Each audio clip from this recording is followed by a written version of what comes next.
varsa götürün. Ben evvelden başlayayım ikincisi. Ümumiyyətlə, nə sularımız, nə yağımız, çörəyimiz, qəbul etdiyimiz ətlər heç biri sağlam deyil. Təbii ki, mən dinləyirəm hər kəsi.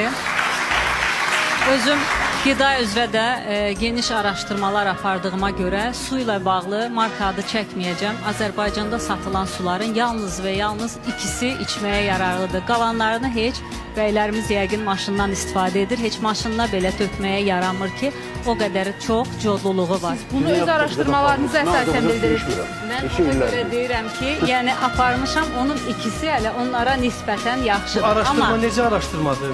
Təbii ki, bunu həm laborator üsullarla, həm də dediyimiz kimi codluluğunu yoxlamaqla axtarırıq və eyni zamanda nəticəni aidiyyatı qurumlara təqdim eləmişsinizmi? Təbii ki, aidiyyatı üzrə qurumlar monitorinqə aparır, mütəmadi olaraq ictimaiyyətə məlumatları göndərir. Bu istər suyla da olsun, istər çörəkdə də və digərlərdə. Öz araşdırmalarınızın nəticəsindən aidiyyatı qurumlara göndərmişsinizmi? Göndərdikdən sonra təbii ki, əksəriyyəti qəbul olunmur, çünki onlar tərəfindən sertifikat alır. Amma məhz burada da göstərilir ki, keyfiyyətli deyil və bunu hər birimizdə sübut eləyə bilərik ki, bəzi insanlar var ki, deyir ki, mən suyu içəndən sonra elə bir ağırlıq hiss eləyirəm və yaxud da ki, elə bir ürəyim bulanır. O deməkdir ki, həmin suyun tərkibi təmiz deyil, sadəcə olaraq düzgün şəkildə qablaşdırılmayıb və eyni zamanda da həm klorlanıb, bütün vitamin və mineralı da öldürülüb. Hələ bu olsa belə yaxşıdır. Bəzən də heç bir emal prosesi keçmədən doldurulub satılır ki, bu da bir problemdir. Amma digər məsələyə gəldikdə isə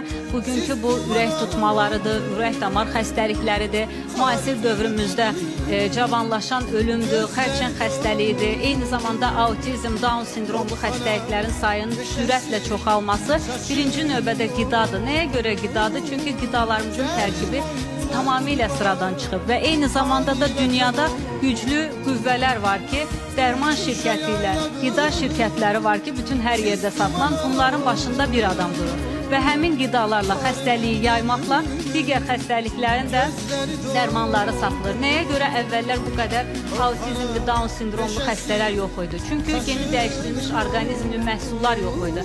Həmin meyvə-tərəvəzlərlə qidalanan gənclərdən dünyaya gələn uşaqların xromosom balansı pozulur. Çünki həmin qidalarla qidalanır. Və yaxud da biz deyirik ki, tütün çəkmə zərərli vərdişdir. Amma keçmiş illərdə nənə-babalar bəziləri tütündən istifadə edib, amma 80 yaşa qədər yaşayıb. Amma bugünkü siqaretlərin tərkibində minimum 100-dən çox kimyəvi maddə var. Və o siqareti çəkdikdə 4000-dən çox zəhərli maddə buraxır. Bu da tütün deyil.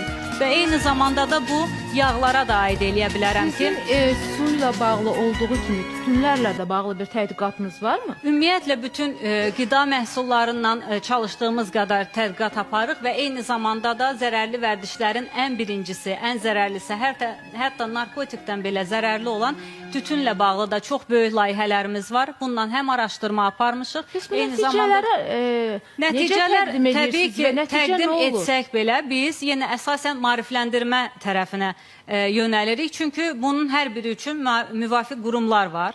O monitorinqləri və yaxud satışına icazə verən qurumlar var ki, onların özlərinin səlahiyyətində olduğu üçün təbii ki, bizim tədqiqatlarımızı bəzən qəbul etməyə bilərlər. Amma fakt ortadadır ki, bugünkü o son vaxtlarda 3 gəncimiz dünyasını dəyişib. Bunun biri aşkar olundu ki, narkotikdəndir. Digərləri isə enerji içkisi adı altında, adı enerjidir. Amma insanların, demək olar ki, gənclərin əksəriyyəti düzgün qidalanmır, immun sistemi zəifdir və gün ərzində normal qidalanmadan birdən-birə həmin o zəhərli məhsulu içdikdə təbii ki, birdən-birə də ürək tutması bəş verir. Bu rəsmi məlumatları hardan almışsınız Məsələt xanım? Çox maraqlıdır, çünki biz belə məlumatları əldə edə bilməmişik. Bizim qida təhlükəsizliyi hərəkatımızın 21 mindən çox üzvü var və təbii ki, müəyyən şikayətlər olduqda biz sosial şəbəkələrdə də paylaşırıq. İstər qida ilə bağlı. Yəni, sizin səsləndirdiyiniz iddialar bugünə qədər cəmiyyətə rəsmi olaraq açıqlanmayıb. Biz də bu məlumatı sizdən alırıq. Bu sizin iddialarınız, biz rəsmi olaraq təbii ki, onu qəbul eləmirik.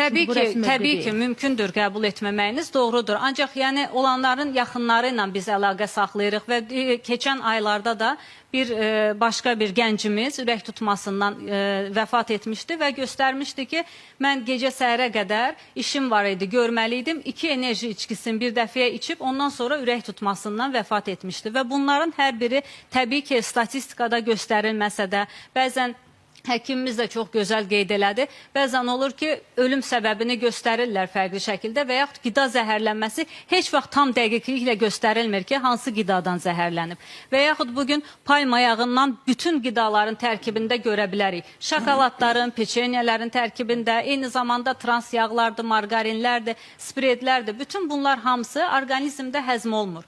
Ümumiyyətlə də Və bu həzm olunmayan qidalar da yekunda gəlib damar tıxanıqlığına gətirib çıxardır ki, biz qısa aradan sonra müzakirəmizi davam etdirəcəyik.